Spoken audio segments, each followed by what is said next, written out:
하나님께서 요셉에게 주신 꿈은 단순히 요셉 한 사람의 성공만을 위한 꿈은 아니었습니다.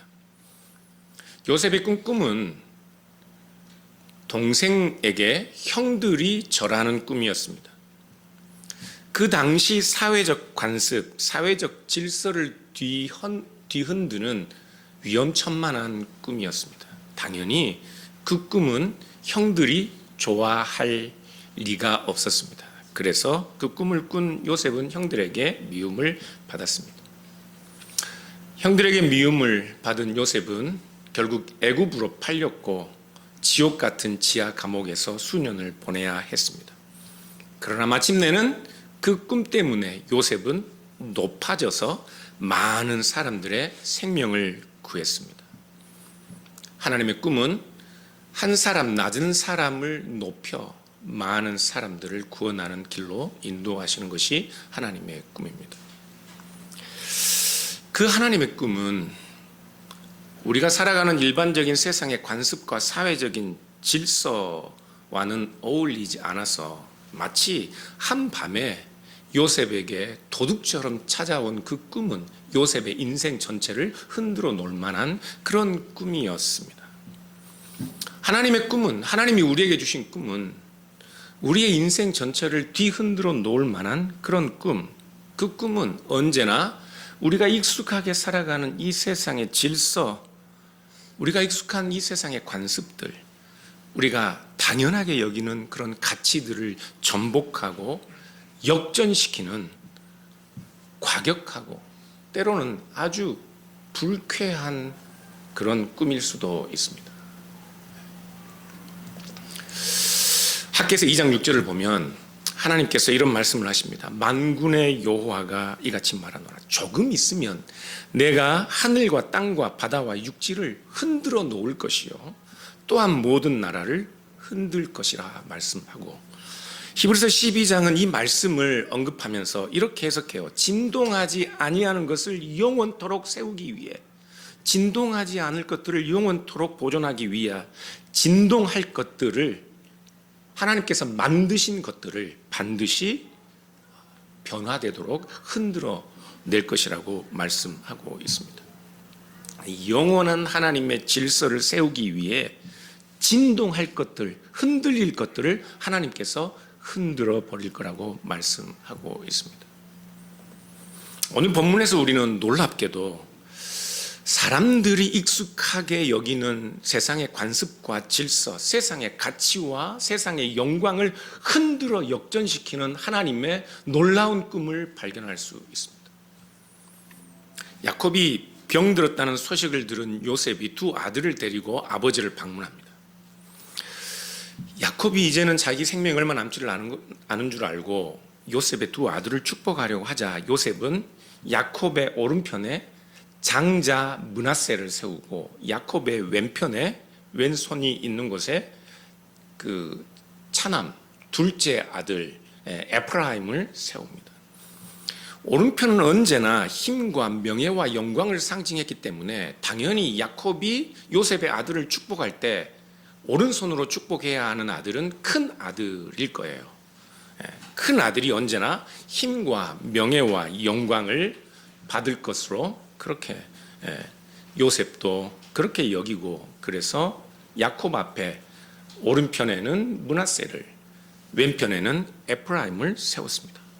그런데 뜻밖에도 야곱이 요셉의 아들들을 축복할 때 손을 엇갈려서 왼손은 장자 므낫세에게, 그리고 오른손을 둘째 아들 에프라임의 머리에 얹고 축복하는 것입니다.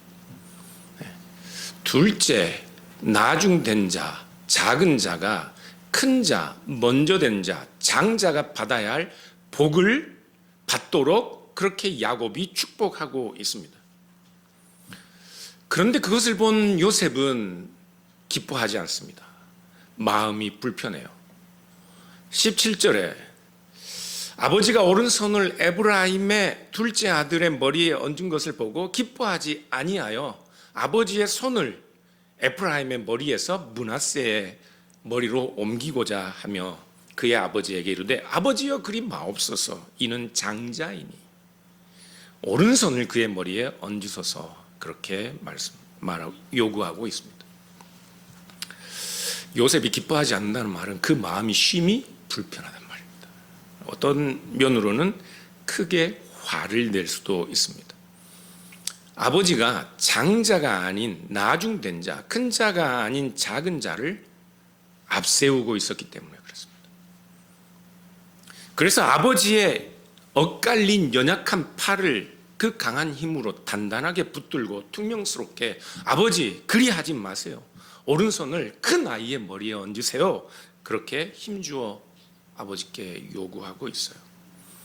마치 야콥의 형 에서가 이삭이 에서에게 장자의 복을 내린 것을 알고 들어와 아버지에게 다시 장자의 복을 자기에게 달라고 요구했던 것처럼 요셉도 마치 11개의 곡식단이 동생 요셉의 곡식단에 절하는 그 꿈 이야기를 듣고 화를 냈던 형들처럼 요셉도 지금 장자의 복을 둘째 아들에게 축복하는 그 아버지를 향하여 화를 내고 있습니다. 야콥은 그러나 따뜻하게 내가 다 안다. 내가 다 안다.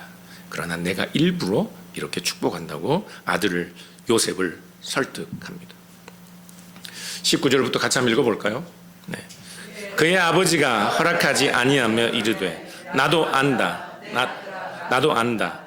그도 한 족속이 되며 그도 크게 되려니와 그의 아우가 그보다 큰 자가 되고 그의 자손이 여러 민족을 이루리라 하고 그날에 그들에게 축복하여 이르되 이스라엘이 너로 말미암아 축복하기를 하나님이 내게 에브라임 같고 므낫세 같게 하시리라 하며 에브라임을 므낫세보다 앞세웠더라. 아멘. 야콥이 형 므낫세를 미워하는 것이 아닙니다. 므낫세도 에프라임도 다 큰 복을 받습니다. 누구를 더 사랑하느냐의 문제가 아니에요. 둘 다 복을 받습니다. 그러나 야콥이 오른손을 형 므낫세가 아닌 둘째 아들 나중된 자 에프라임의 머리에 엇갈려 얹은 이유는 형보다 작은 자를 앞세우고 큰 자보다 작은 자를 앞세우고 먼저 된 자보다 나중된 자를 앞세워 결국 에브라임보다 므낫세보다 에브라임을 앞세워 큰 자, 장자, 힘 있는 자, 먼저 된 자가 부와 힘과 권력을 독식하는 이 세상의 질서를 흔들어 영원토록 흔들리지 않을 하나님의 나라의 하나님의 통치의 질서를 지금 야콥은 예언하듯 그 아들들에게 축복하고 있는 겁니다. 그래서 우리는 요셉의 꿈을 통해서도 하나님이 이 세상을 영원한 하나님의 통치의 질서로 어떻게 세우시는지를 요셉의 꿈을 통해서도 우리는 확인할 수 있는 것이죠. 창세기 37장을 보면 야콥이 요셉의 꿈을 그것을 범상치 않은 꿈으로 여겨 마음에 담아둡니다. 그 꿈은 예사로운 꿈이 아니었습니다. 왜냐하면 야콥은 그 꿈과 비슷한 이야기들을 아버지 이삭에게 그의 선조들에 관한 이야기를 들을 때 이미 많이 들었습니다. 야콥은 가인이 아닌 아벨의 제사를 받으신 하나님에 관하여 알고 있었고 이스마엘이 아닌 둘째 아들 독자 이삭과 언약을 맺으신 하나님에 관하여 알고 있었고 야콥은 자기 자신이 출생할 때도 이미 자기 자신에 관하여 큰 자가 작은 자를 섬길 것이라는 그 예언을 알고 있었습니다. 야콥은 태어나면서부터 큰 자가 작은 자를 섬길 것이라는 그 예언 때문에 둘째였던 야콥은 자기 자신이 얻을 수 없는 그 장자의 권리를 얻기 위해 그 예언을 미리 받았기 때문에 자기의 힘으로 얻을 수 없는 그 장자의 권리를 얻기 위해 그렇게 부단히 힘을 썼을 수도 있습니다. 그러나 야콥은 그의 평생의 삶 동안 둘째 낮은 자, 작은 자, 나중된 자를 높이시는 하나님의 은혜를 경험했습니다.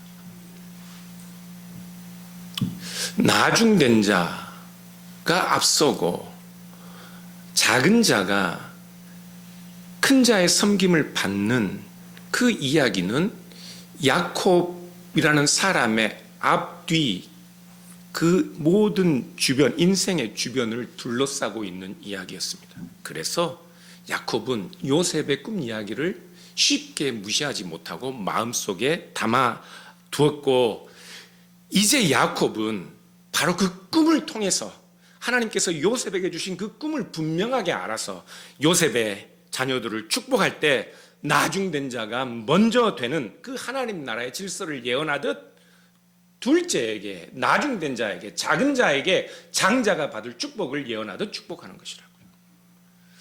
놀랍지 않습니까? 그런데 사랑하는 여러분, 작은 자를 앞세우는 야콥의 축복, 요셉의 꿈 이야기는 예수 그리스도를 통해 이 땅에 하나님의 나라, 하나님의 백성들이 살아가는 삶의 질서로 확고히 세워졌습니다. 저는 우리가, 여러분들이 교회 다니는 사람들이 어떤 삶의 원리, 어떤 하나님의 통치의 원리를 따라 사는지 잘 모르겠지만 예수 그리스도를 통해 하나님이 이 땅에 세우신, 우리로 하여금 누리고 기쁨으로 섬기도록 하신 그 하나님의 나라는 어떤 나라예요? 작은 자를 앞세우고 큰 자가 작은 자를 섬기고 연약한 자를 높이고 소외되고 버림받은 것 같은 많은 사람들이 오히려 섬김을 받는 나라입니다. 그것이 교회입니다. 그 하나님의 통치 질서가 세워진 곳이 교회라고요. 세상에 많은 사람들이 익숙한 힘 있는 자, 먼저 된 자, 큰 자, 형이 모든 것들, 모든 권리와 힘과 부와 재화를 독식하는 것은 이 세상 사는 사람들에게 익숙해져 있는 질서이지만, 그러나 하나님은 그 영원하지 않을 질서를 흔들어 이제 이 교회 안에는, 하나님이 다스리는 그 하나님의 백성들 안에는 작은 자가 섬김을 받는 그 영원한 통치의 원리를 흔들리지 않는 질서를 세우셨다고요. 그 질서를 세우기 위해, 그 하나님의 통치 원리를 세우기 위해 우리 주님께서도 이 세상에 오실 때 지극히 작은 자로 오셨습니다. 지극히 작은 자리에 오신 예수 그리스도를 우리가 경배하고 섬기는 그 원리로 우리 주님께서는 우리로 하여금 지극히 작은 자리에 있는 그 형제, 나중된 자들을 그리스도를 섬기듯 섬기는 통치의 원리를 세우셨다고요. 사랑하는 여러분, 우리 주님도 하나님이 한밤중에 도둑처럼 요셉을 찾아와 던져주었던 그 꿈, 그 동일한 꿈 때문에 이 땅에 오셨고, 우리 주님도 그 꿈 때문에 요셉이 형제들에게 미움받았던 것처럼 그들의 백성들에게 미움을 받았고, 버림을 받았던 것처럼 버림을 받았고, 노예로 팔려간 것처럼 우리의 죄값으로, 속전값으로 팔리셨고, 지옥 그 깊이를 알 수 없는 감옥에 갇혀 있었던 것처럼 주님께서 십자가에 죽으시고 수월에 내려가 계셨습니다. 그가 높여져 많은 사람을 구했던 것처럼 우리 주님도 부활하여 높여져 많은 사람들의 생명을 살리셨습니다. 요셉의 꿈도 야콥의 축복도 모두 다 우리 주님을 통해서 우리가 살아가야 이 땅에서 누리게 될 하나님의 그 통치 질서, 하나님의 나라를 가리키고 있었고 그리스도를 가리키고 있었습니다. 오늘날 많은 사람들이 예수님을 생각하면 실제로 나중된 자, 작은 자, 연약한 자의 모습을 떠올리기보다는 그 예수님에 관한 그 영화의 그 배역들, 그 훈남들의 이미지로 예수님을 떠올린 경우들이 많죠.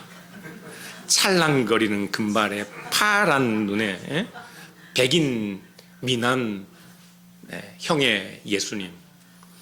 그 영화에서 보면 예수님 역으로 나오는 사람들, 남자들 얼굴만 봐도 은혜가 되잖아요. 그렇죠. 정말로 어떻게 그런 배역들을 골랐는지. 그런데 실제로 여러분들이 2000년 전에 예수님의 실제 외모를 보면 실망하고 실족해서 넘어질 뻔할 거예요. 예수님은 볼품이 없는 인물이었습니다. 오늘날은 다 잘 먹고 잘 입기 때문에 뭐 보면 누가 부잣집 아들인지 누가 뭐 잘 먹는지 못 먹는지 구분하기 힘들어요. 그렇죠? 근데 제가 어릴 때만 해도 딱 보면 먹고 사는지 아니면 뭐 힘들게 사는지 그냥 눈에 보면, 저도 그나마 지금 이 정도 얼굴이지 지금 밖에 나가면 누가 다 쳐다보지만 어릴 때는 아무도 쳐다보지 않았어요. 우리 주님도 그런 모습이었습니다. 우리 주님이 십자가를 지시고 병자들, 버림받은 자들, 세리와 죄인들, 부정한 자들의 친구가 되는 그 예수님의 이미지를 떠올릴 때 이런 모습을 떠올린다고요. 그 당시에도 상상하지 못할 부잣집 도련님 같은 모습을 우리는 예수님의 이미지에 투영하고 있어요. 그런데 실제로 예수님은 이런 모습이었을 겁니다.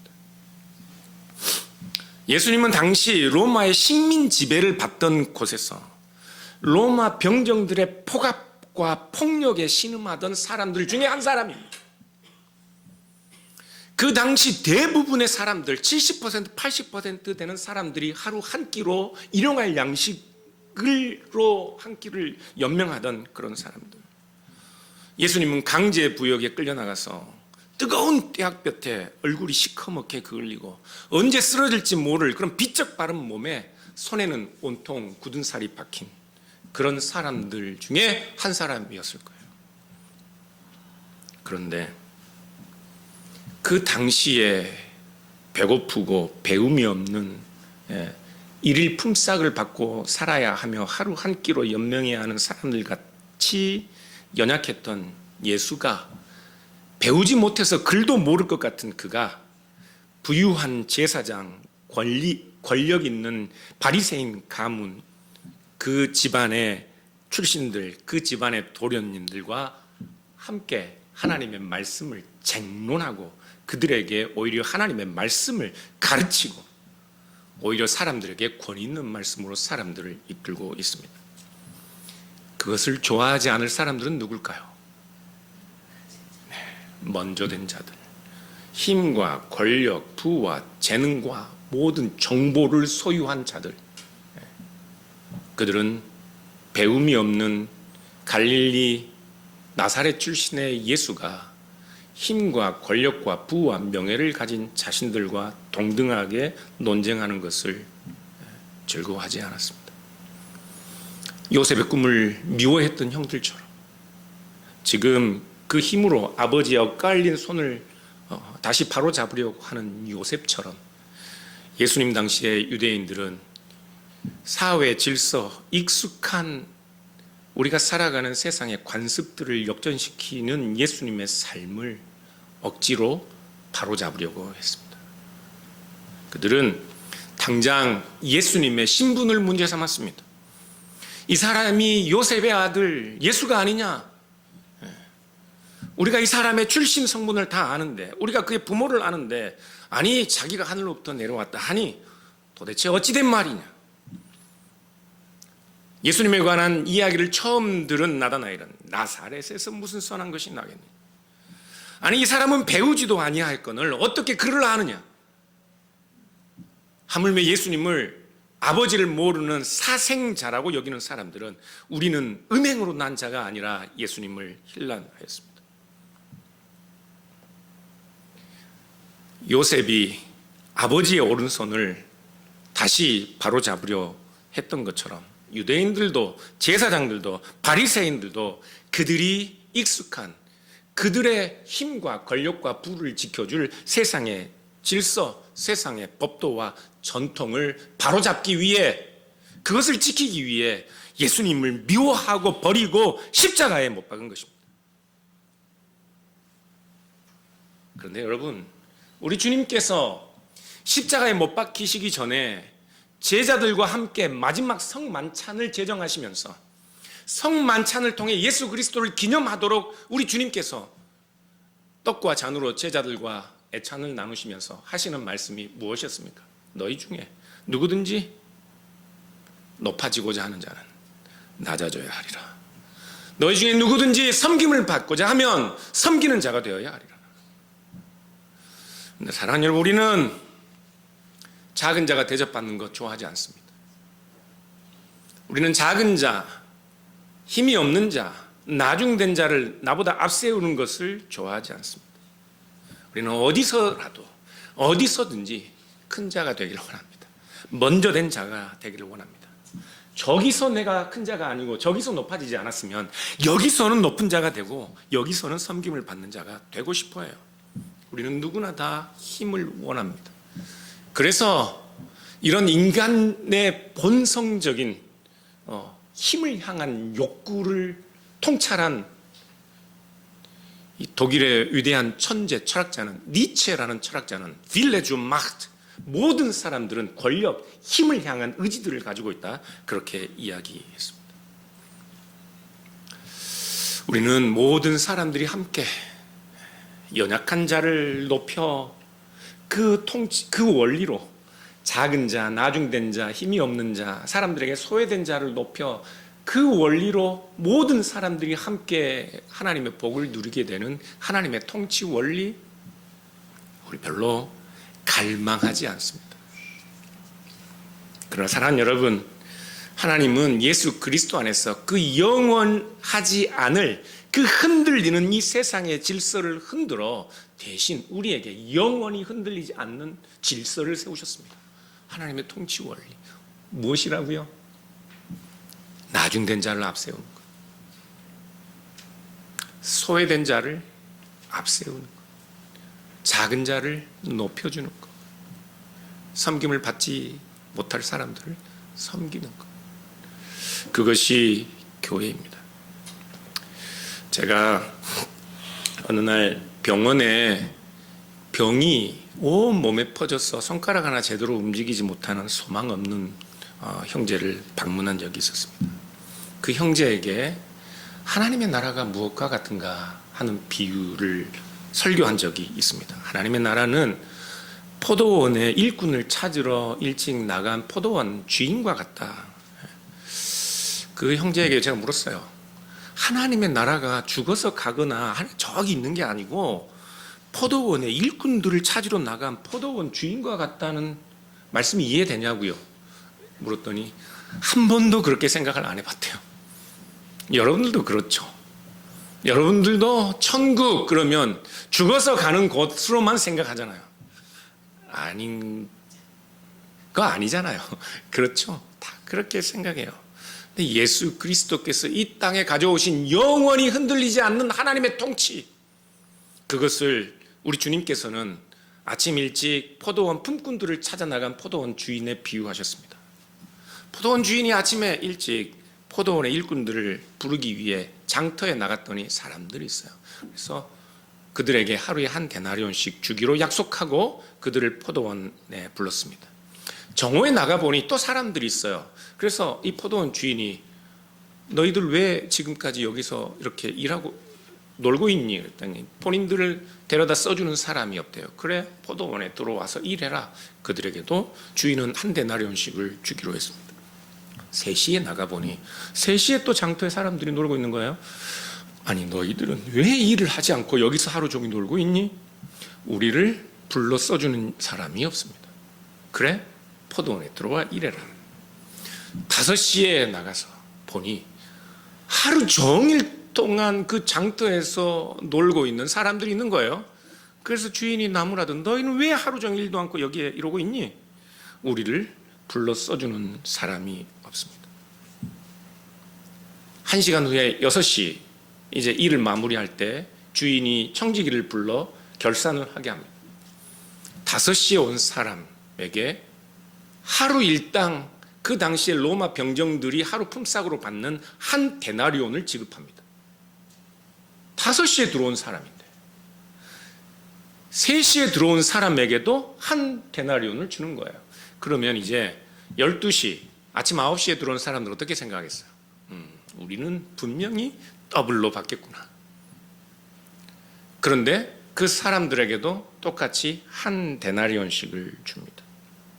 제가 그 형제에게 물었습니다. 주인이 불공평하죠.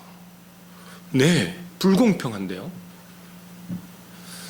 그래서 아침 9시, 12시에 들어온 사람들이 그 청지기에 불평합니다. 아니, 1시에, 3시에 들어와서 몇 시간 일하지 않은 저들에게 한 데나리온을 주면서 왜 아침 일찍부터 떼약볕에 땀 흘린 우리에게도 똑같이 한 데나리온을 줍니까? 그때 주인이 이렇게 대답합니다. 너희들에겐 내가 정당하게 한 데나리온을 주기로 하지 않았느냐? 그런데 자격 없는 사람들에게 내가 선을 베풀었다고 해서 너희가 나를 불의하다고 하느냐? 이 비유 끝에 주님께서는 그러므로 나중된 자가 먼저 되고 먼저 된 자가 나중되리라 말씀하셨습니다. 그 형제에게 물었습니다.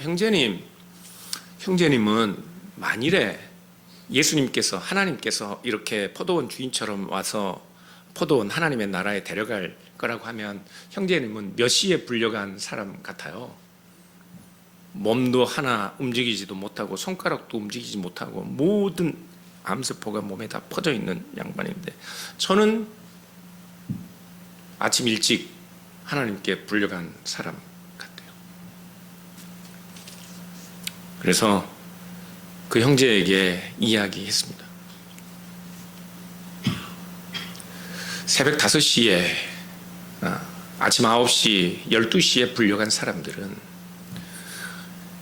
그 포도원 주인이 아니라도 다른 데서 불려갈 만한 건장하고 힘 있는 그런 한 데나리온의 품삯이 아깝지 않을 사람들, 그런 하루 종일 통한 장터에서 시간을 보내야 하는 3시, 5시에 불려간 사람들은 다리를 절거나 한쪽 손이 불편하거나 아니면 하루 한 끼도 제대로 못 먹여서 삐쩍 마른 사람들, 어디 데려다가 일을 시키기에는 너무나도 일을 시키는 것 자체가 손해인 그런 사람들, 하나님께서는 그런 사람들을 하나님의 영원한 생명에 참여하도록 나중된 자, 힘이 없는 자, 버림받은 자, 소망 없는 자들을 그들에게 큰 자들이 누려야 할 것과 동일한 은혜, 복을 내리시는 분. 그 형은 그때 알았습니다. 자기는 5시에 부름받은 사람 같다고. 제가 설교를 끝내니까 그 형제의 눈에서 눈물이 흐르는 것을 보았습니다. 사랑하는 여러분, 그 형제님뿐만 아닙니다. 하나님의 포도원, 하나님께서 우리를 복 주시는 그 영생의 복, 하나님의 통치는 그 통치에 참여하기 위해서는 우리는 누구라도 오후 3시, 5시에 불려갈 만한 연약한 사람들입니다. 내 마음속은, 내 외모는 건장할지 모르지만 내 마음속은 다리 한쪽을 절고 있는 사람처럼, 내 마음속은 커다란 질병이 들어와 있는 존재처럼 하나님의 복을 누리기에는 형편없는 존재. 그런데 하나님이 우리를 영원한 생명으로 복 주시기 위해 부르셨습니다. 사랑하는 여러분, 우리 주 예수 그리스도께서 이 땅에 오셔서 작은 자처럼 오셔서 고난당하시고 십자가의 죽으심을 통해 우리에게 가져다 주신 복, 선물, 그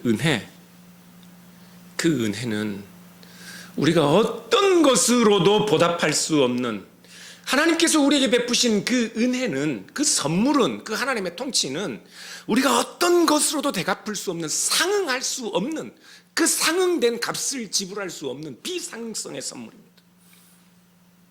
영국의 유명한 신약학자가 있어요. 존 바클레이라는 신약학자가 바울과 선물이라는 책에서 이렇게 우리가 하나님께 받은 선물에 대해서 설명하는데, 첫 번째, 비상승이다.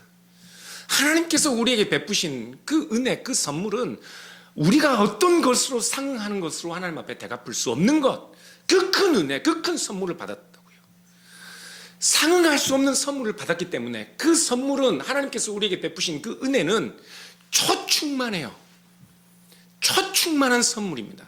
그 선물, 그 은혜 외에는 그 어떤 것도 우리로 하여금 그렇게 충만하게 우리를 채울 수 없는 하나님의 선물. 그런데 그 초충만한 선물을 받기에는 우리는 아무런 자격이 없어요. 그래서 그 상응하는 선물로 대갚을 수 없는 우리에게 하나님께서 우리에게 은혜를 베푸셨다는, 그것은 먼저 베푸신 것입니다. 우리의 자격 때문에 베푸신 것이 아니에요. 우리가 앞에 설만해서 우리를 앞에 세우신 것이 아니에요. 우린 다 뒤에 뒤쳐져 있는 사람들 같고 하나님의 나라에는 언제나 힘없는 자, 연약한 자, 무능한 자들인데 하나님이 우리를 앞에 세우셔서 먼저 우리에게 초충만한 비상성의 은혜를 베푸셨던 것입니다. 사랑하는 여러분, 오늘은 사순절 기간입니다. 우리는 예수 그리스도의 고난을 생각하면 어떤 고난을 생각합니까? 예수 그리스도께서 십자가의 고난을 당하셨구나. 눈물도 흘리고 우리의 감정도 상하고, 우리의 아픔, 예수 그리스도께서 우리의 아픔에 들어오셨구나. 그러나 이 땅에 오셔서 지극히 작은 자리에 노예처럼 이 땅에 오셔서 우리 주님, 노예들이 당하는 죽음, 십자가에 스스로 자기 몸을 내어주신 그 주님께서 이 땅에 다 이루었다 하시고 세우신 하나님의 나라, 예수 그리스도의 고난과 죽음을 통해 우리에게 가져오신 그 하나님의 나라, 예수님께서 십자가의 죽으심으로 우리에게 주신 그 비상승의 선물, 그 선물을 여러분들은 묵상하고 계십니까? 작은 자를 높이고 앞세우는 하나님의 통치, 우리 안에서도 이 은혜가, 이 비상승의 은혜가 넘쳐날 수 있기를 주님의 이름으로 축복합니다. 우리 이 시간 같이 기도했으면 좋겠습니다.